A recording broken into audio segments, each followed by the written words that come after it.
Aloha kakayaka e Hawaii.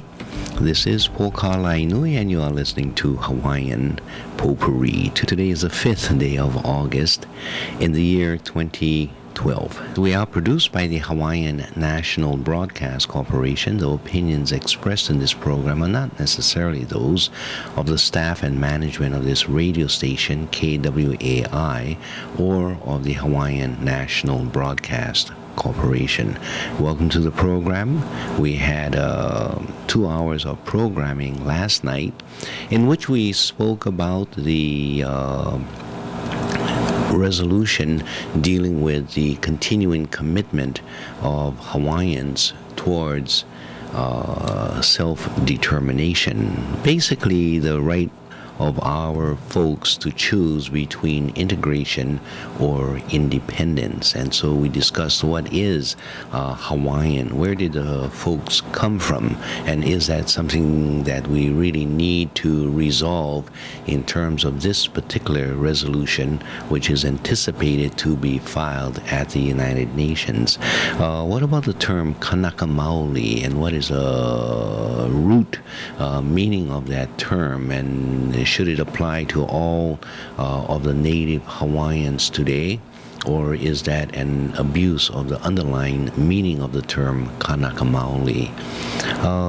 And the term Hawaiian, where did that come from? And how is it that it applies to all of these, the people of all of these islands now known as the Hawaiian Islands, which was previously known as, was under some other name. One of those names would be, what was the name? Namoku Okeawe, as an example. And there are other ways of referring to these islands. So we engaged in some of that discussion. We also talked about mental health and the propensity of people to remain in denial or to justify or to find ways of not conceding to the illegalities, especially as it regards Hawaii, of the fact of the American invasion, overthrow, and the inappropriateness of the cession of Hawaii to the United States. And so we went into that discussion. There were 3 points in that discussion that I thought were very significant. One was, well, basically it was these functions, not functions, these elements within anxiety that people sometimes suffer. So especially among white persons who suffer from these anxieties, it can be, I guess, deconstructed into 3 areas, one being denial, the second being projection, and the third being rationalization. And so we discussed some of those terms and how it is matched by what we see in the public discussion of Hawaiian independence and the right to attain our self-determination. We also talked about the Olympics, and it's my opinion that it's been too highly politicized, highly nationalized. It's based on, or too much based on, the concepts of domination, individualism, and exclusion. And we saw that in Barack Obama's presidential address to the people, in which he began saying that I choose to leave the issues of political debate out of this address, and instead I want to address the accomplishments of the U.S. team and the medals that they have gathered, and praise them for their accomplishments, and anxious to see them come back home. And so it was sort of like a cheerleader for a national team at the Olympics, and it was, at least my opinion, that he, like too many others, especially the large media folks, missed the whole point. Instead of valuing the purity of athleticism and the accomplishments that these people have succeeded in developing their physicality to achieve such a tremendous feat, and appreciate that for what that is, rather than playing the game of national politics or loyalty and allegiance and pretense that it is only because of this set of principles that our country is led that we were able to win the swimming meet or the gymnastics or things like that. And then it becomes now a competitiveness in terms of who has more prizes, etc., rather than elevating the accomplishments of these athletic individuals. And finally, what else did we talk about? Well, I think I covered most of the issues, and I sort of made some suggestions or laid some of the discussions that I had with Teach for America core group. These are the people who, I guess, design curriculum, make assignments, do the hiring, and so they are the people in back of this larger Teach for America group, and they had visited us or visited at Halinao Pono over the past week, and trying to get different ideas from people, I guess. And so my comments shared with them, talking about the idea of Teach for America here in Hawaii. Is that not just another colonial attempt at bringing about the cloning of Hawaiian youths to become Yankee clones, and to what extent that criticism is valid, and to what extent is that criticism invalid. So it was that kind of discussion, and then moving into series of behavior modification, behavior controls, and other things like that. So generally those were the comments made last night. We had some telephone calls. If you would like to call because you were not able to call last night and pick up on some of these discussions, I would be more than happy to entertain your telephone call. Our telephone number here is 524-1080, and should you wish to pick up on some of these strings of discussions, give me a call. The phones are open right now, and we'll take your call. In the meantime, as we wait for the call, there's other things that I had wanted to comment about. And first of all, I'd like to expand with regards to discussions that was had at Halinao Pono. Very briefly, and many of you who are longtime listeners of this program is familiar with Halinao Pono as being the mental health, the community mental health center out in Waianae. We have had some controversies in the past, and or some conflicts in the past, and we continue to maintain our position about the best type of health services is or are services that give appropriate consideration to the culture and to the social complexities of the people in that community and where they come from. I had been asked, not only myself, but Puanani, my wife, and I had been asked to share some of our feelings, our thoughts with regards to new teachers coming into Hawaii, and what would be our comments with regards to their coming in and teaching our children. This was about a month, maybe two, at the most 2 months ago, and we have been asked on a yearly basis to address and try to assist in the, I guess, the acculturation of people coming from different parts of America as they come into Hawaii. Many of them coming into the schools in the Waianae Nanakuli area, but not limited to that. Some of them are going out to schools in other communities on Oahu and within Hawaii. So this is not a new project or a new endeavor for us.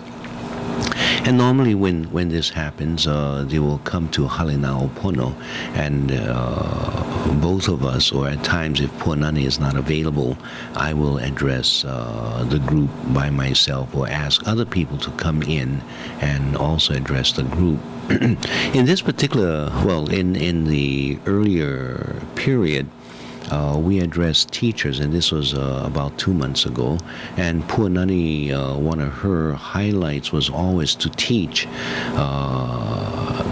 gift-based rather than trying to make the child become or conform to your way of thinking. You have to understand the child and teach to the child's gift. And she tells her stories, of course, much more effectively than I do, so I will not even attempt to do it. And one day we can have her come on and share her words more directly with you. For me, I take other approaches to addressing them, and based on those approaches, especially with regards to the idea of Teach for America, and what is this all about, and why do you teach, and what do you teach, and is it really for America? Is that with an anticipation that this Hawaii is America, and what is the underlying root word America? Where does that come from?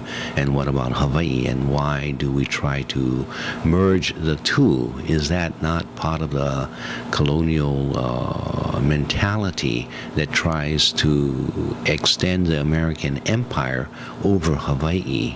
And is the Teach for America project merely an extension of empire, and these teachers themselves are being used as agents for the colonization attempt? And all of that can be explored by asking who is doing the teaching, who are you teaching to, what are the expectations of those people to whom you are teaching, what are you teaching, and those kinds of stuff.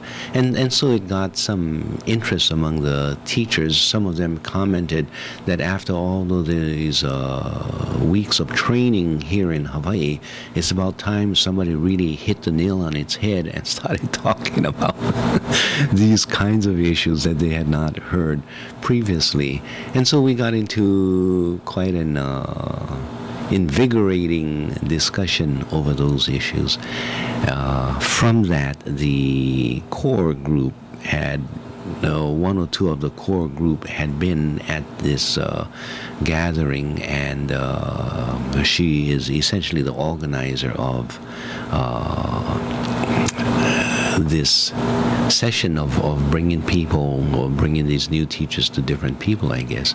Anyway, she went back and spoke with others, and so when other people more or also central to the core group, and there were about 20 of them, and they came from various parts of America, and I'm talking about the continental United States, just so that there is no misunderstanding as to my use of that term in this case. And so they joined us in Waianae, and we had another discussion. Essentially, the question of education is one of behavior. How does a student behave such that his behavior will push him or elevate him or her to a higher level of understanding, a higher level of developing tactics and techniques of learning skills and things like that. But it all delves down, I guess, to behavior. And working at Halinao Pono and being engaged in discussions both on this radio program and discussions like this with people from different areas, either university or in the community, I've developed a particular analytical framework in which I shared with the people who had joined us in our discussion. And in that analytical framework, I use the triangle, which I've used even here in our discussions here. The triangle in which you have your points A, point B, and point C on the triangle. So if we put B at the top of the triangle and A being on the left lower corner and C being on the right lower corner, there you have your ABC triangle. And out of social science or peace studies, as expressed by Johann Galtung, he drew at point B the point we call behavior, and he split that B into direct behavior and indirect behavior. And oftentimes we look at the very top of that triangle, looking at direct behavior as what we are trying to address and alter or modify. And so when it gets out of control, in order to modify it, we either punish or reward the behavior itself. And when you have limited funds, then it tends more towards a punishment side. So you create institutions such as prisons or Job Corps or other institutions to try to more forcefully modify behavior. The indirect behavior is not the so obvious. It's not the shooting or the stabbing or the physical fighting, but it may be the discriminatory practices, the harassment that one gets because of one's sex or sexual choices, or because of one's race or religion or whatever it is, one's height or one's weight, discriminatory practices. And beyond those physical aspects, it may be because of one's belief system. But those themselves are behavior that oftentimes pushes an individual to respond in a direct behavior, which is to strike out or to take some action or to simply leave the school, and then said to be a truant or plain hooky or whatever the case may be. But the view of this triangle is stuck on point B rather than looking at the whole triangle, because you also have point A and point C to that triangle. And what some people can do is draw a line that is parallel to the line that is defined by point A and point C at the bottom of the triangle, and place this line sort of in the center of the triangle, splitting point B from the line A and C. And with this line that cuts through the triangle, they call this the visibility-invisibility line. Whatever is above the line is visible, that is point B, direct behavior. And whatever is below the line is invisible to the not necessarily naked eye, but the uninformed eye. And so people do not explore what are the causes of point B, which is generated by point A and point C. Point A being the point of attitudes, awareness, appreciation, assumptions that an individual or a society makes.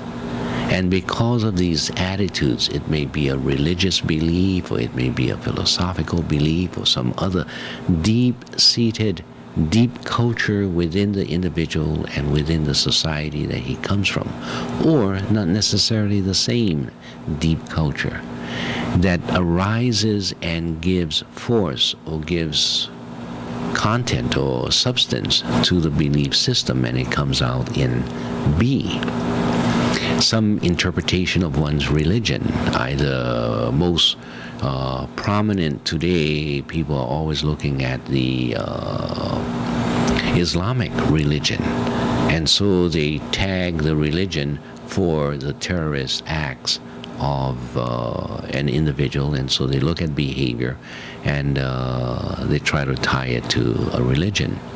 Another religion would be the Christian religion and the extremism that is brought about in the religion and the religious fervor that one speaks of when one decides that they're going to attack another nation. So in that case, they bring not the individual terroristic activities, but they bring the national terroristic activities. So they carpet bomb, they do these invasive actions, or they use drone planes to very secretly, very silently crossing over borders and then firing on individuals. So these are eruptions that come out of point A that affect point B. But if we only look at point B, then we're not really understanding, appreciating, or able to change behaviors because we have eliminated from our sight point A. On the other side of that AC line is what is sometimes called conditions. Other times it's also called contradictions. And so you have conditions in which your attitudes develop.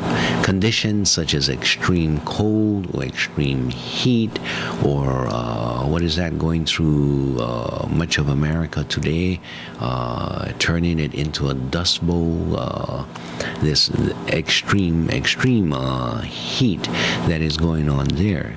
Other conditions may be in a community, conditions of unemployment, conditions of very poor educational system, conditions of oppression, of colonization, of taking over and demeaning a people who had been there for centuries, taking away their language, their culture, their heroes, their history, and imposing a different language, a different culture, a different names of heroes, different history. These are all conditions, and as the conditions are formed, they also have a generating force so that it pushes up to point B and it affects behavior and changes at point B. In other words, you cannot really understand point B and cannot make any changes at your point B in behavior unless you also appreciate point A and point C. Now, every individual carries with them their particular ABC triangle, because we all have deep-seated feelings, we all have assumptions and expectations of what other people, how other people should behave.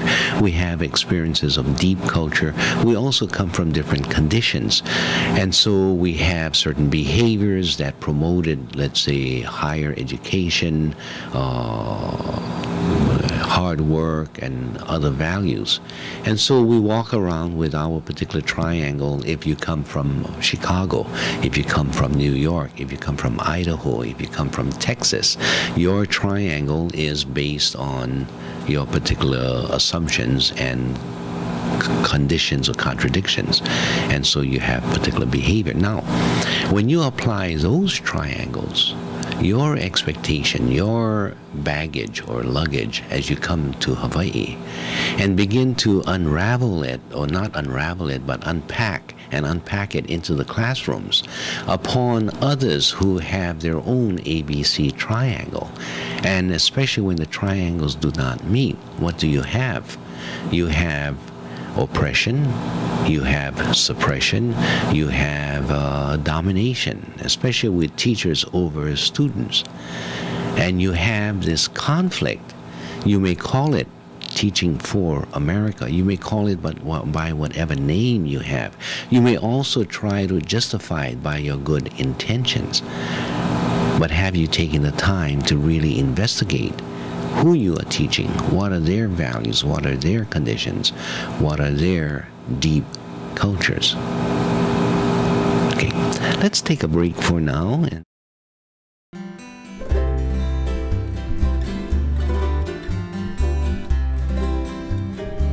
Kaulana na pua o Hawaii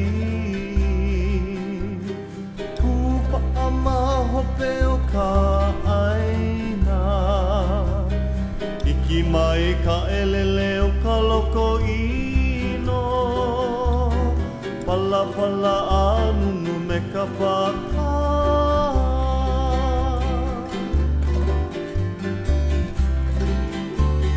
Pane mai Hawaii moku o ke ave Koku ana honoa o Pilani Ka ko'o mai kaua I o mano Pa'aku me ke one o ka kuhi hewa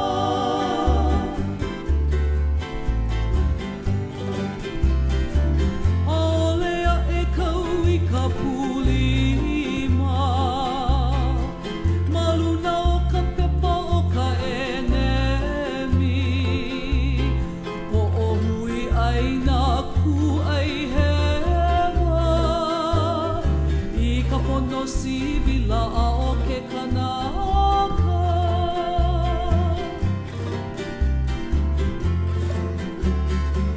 Aole mākou a emi